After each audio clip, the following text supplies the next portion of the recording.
Hello again, all. Let's see. My lighting might be a little too bright, but I guess we'll live with it. Whoop. Try not to cast a shadow. So I'm gonna do a baby scarf. Not even a baby scarf. This is like a scarf for a dog. So I did 10, 10 plus 1 for doing a single crochet, foundation chain for single crochet here. So if I'm doing 10 stitches, I do 11 because you do not begin your single crochet in the immediate stitch because you will not get anywhere. It's kind of hard to explain, but if I were to put it in crochet hook here into the first one, grab this and pull it through, it does nothing, and you just saw what happened. It gets all twisted and wound up. So we don't do that. You always add one chain to the amount that you're doing. So I want to do a 10 single crochet across sample here. You got to put that 11 one back in there. So when I begin, again, you're holding, you kind of control your tension here with your left hand. I like to hold the foundation chain in my index thumb finger, left-handed side. And then here again, I like to just use my index finger to hold this down from sliding. And you're doing all of this at the same time while you work. Eventually, it ends up being a lot of contact points, but again, it becomes second nature. You don't even think about it. It's hard for me to try to explain it because it's so second nature to me. Again, feel free to ask questions in the classes at the Adult Recreation Center if you have any questions. So here we'll do our yarn over. We're going to do a single crochet. And sorry, do not do the yarn over yet. We got to insert the hook first. So go into not the next one, the second one in. And when I put that in through the foundation chain space there, I'm immediately in yarn over. So for some of you, yarn over if you haven't done so, but I do it in one fell swoop. And then I go ahead and pull, bring that up. Then we do a yarn over. And you will pull it through both. Ta-da! And I lost it.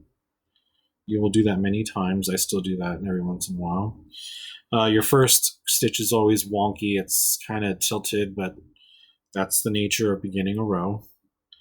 And we'll go into the next foundation chain space, push that through, and then again, I'm already launched into yarn over here. So yarn over if you did not.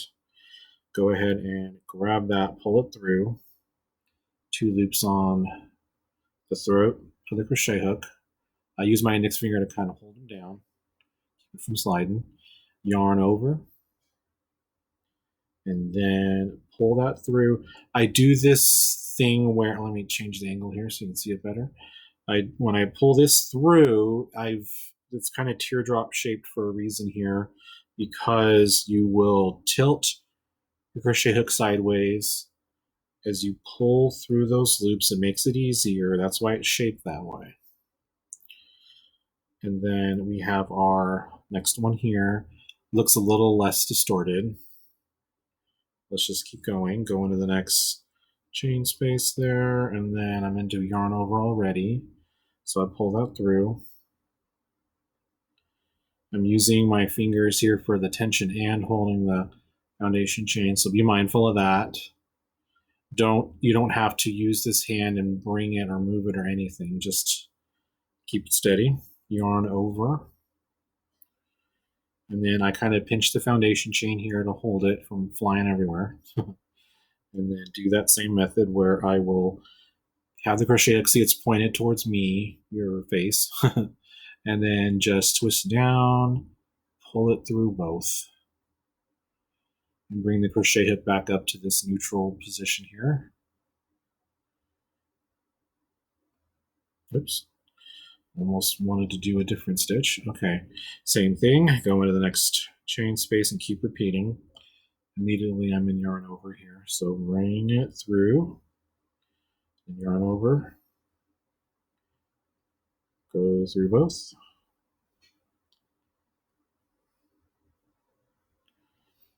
And then you'll see your foundation chain starting.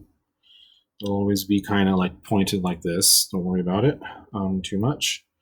I look at single crochets. I see a little pi symbol tabletop. Tell everyone that. So each one you see is one stitch, and then this tilted one is one. So 1, 2, 3, 4. We've done 4 already. I see a leg, and a tabletop. So that helps me personally to identify the single crochet stitch. So go into that next chain space, grab that yarn, bring it up, yarn over, and bring it through both loops. And now I will go just a little bit faster here just because I'm anxious to show you guys how to turn and go into the next row.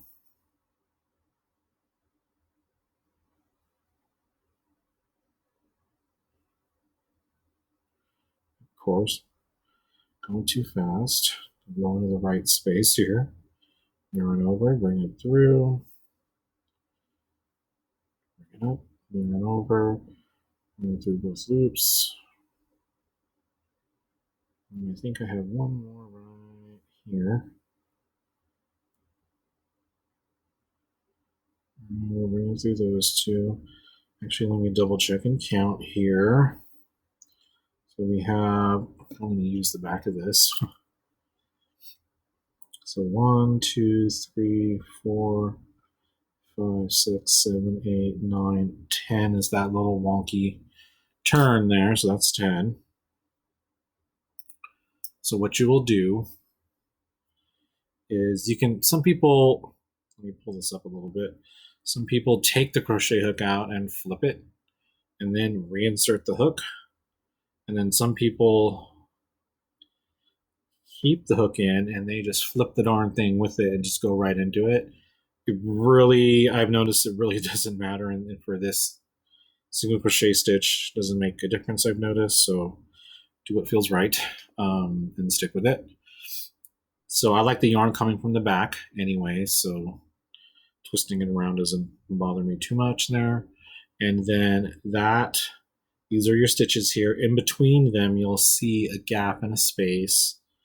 That's where you're going in your stitch space. So the first one you go in right there, right immediately down below to it.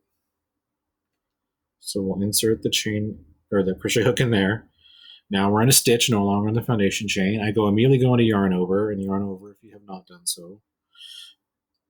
Then bring that up, 2 loops on your hook, yarn over, and bring it through those 2. Again, each time you start a row, your first single crochet will look kind of slanted. And repeat the process.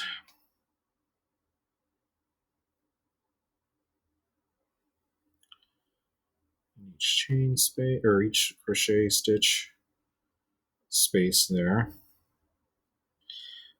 Oh, one thing I forgot. When I began that, people tend to miss, the most common mistake is miss that last chain or that last stitch space. So you can mark it with a stitch marker in the kit that you got. Let me just pull this up so we don't lose anything there. And I'll try to find my crochet hook to show you.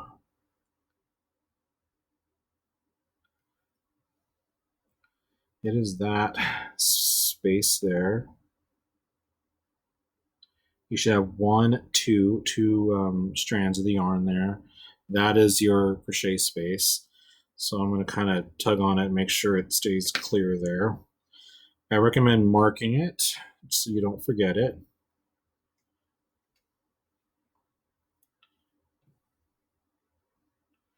You should have done that in the beginning or before I moved on, but same thing here. I should have done it here.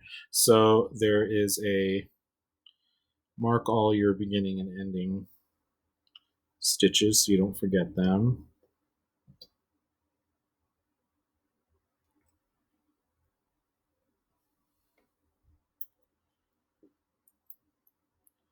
That is the most common pit. Whoop! I kind of got it in the middle there on the strand, but don't worry. Let's just keep going. And always count your row. This makes it easier for me to count since it's just 10 stitches. So obviously this is not meant for anyone. Maybe a dog. You know what? This is going to be my dog scarf if I keep going. So I'm at that last stitch, and so I don't forget it, it's there. So insert your hook, grab that, bring it up. Ta-da. So now that we've done that, we can take this one out and then put the stitch marker in that last one so we don't. Oh, sorry, folks. I'm supposed to put it in after I begin the row. Okay. So let's begin that crochet stitch first.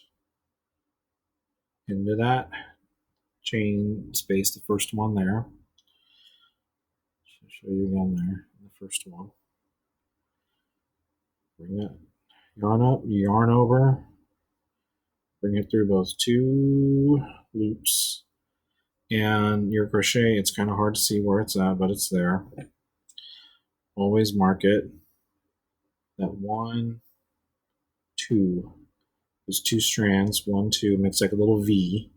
That's your stitch you don't want to miss next time. Come around the next row. Oops. Single crochet, so we don't yarn over first. The next crochet stitch you guys will all learn, we'll do half double, and that's when you yarn over. And I do that stitch a lot, maybe the most.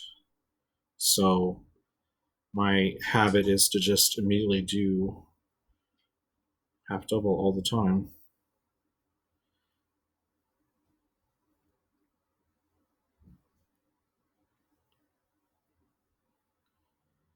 Let's get to the stitch marker. You can just go ahead and go right in there.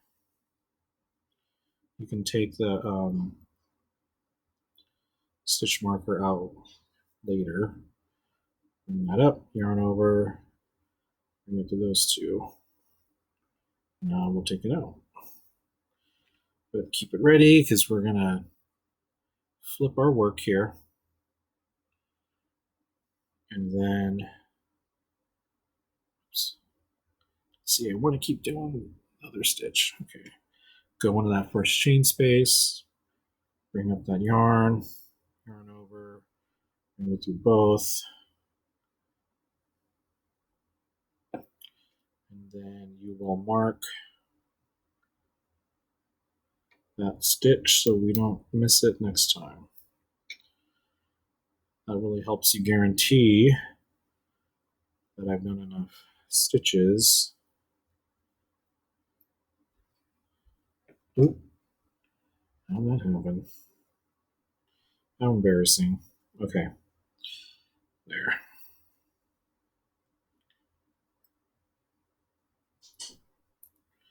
Just keep going.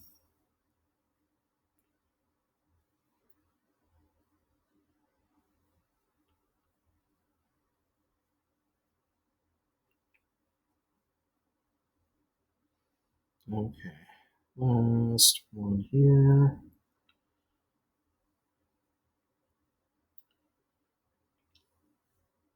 You can also use, if I needed to stop, for example, this here, I kind of leave a big loop so it doesn't get undone, and then I can toss it somewhere in a bag or whatever. But if you really want to be secure, use another stitch marker to hold your work. Because see, as you tug on it, it won't come undone. So that's another way you can use your stitch marker, is to actually hold your place so it doesn't come undone. That's one way to do it. Then we can double check our stitches here. I see, again, little tabletops here. 1, 2, 3, 4. Whoops. 1, 2, 3, 4, 5, 6, 7, 8, 9, and then 10 is this last kind of wonky leaning one. So that's one way to make sure you keep going without that dreaded decrease, the pitfall of decrease for those beginning to crochet, where your work stays here instead of going straight. All of a sudden, you might start to like reduce a little bit, and your work like that. Occasionally, that's the most common issue. Occasionally, the other thing happens where you might put an extra stitch in, which causes an increase and makes your work go out a little bit. It also makes your work start to get, I'm trying to do this as an example, it ends up also trying to make it look a little ripply looking. So when I put it down flat, your work, you'll see it kind of like curly and wrinkled. That means your stitch is straight on each row, going straight up like a typewriter. Somewhere you are decreasing or adding, your count is off. And that's a common thing to see.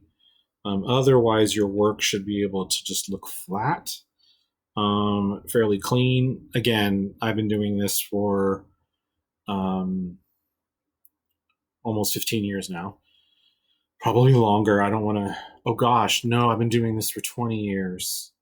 Oh my, I forgot how old I am. It won't necessarily be clean and neat like this, but you can even just line it up with the lines on this mat here.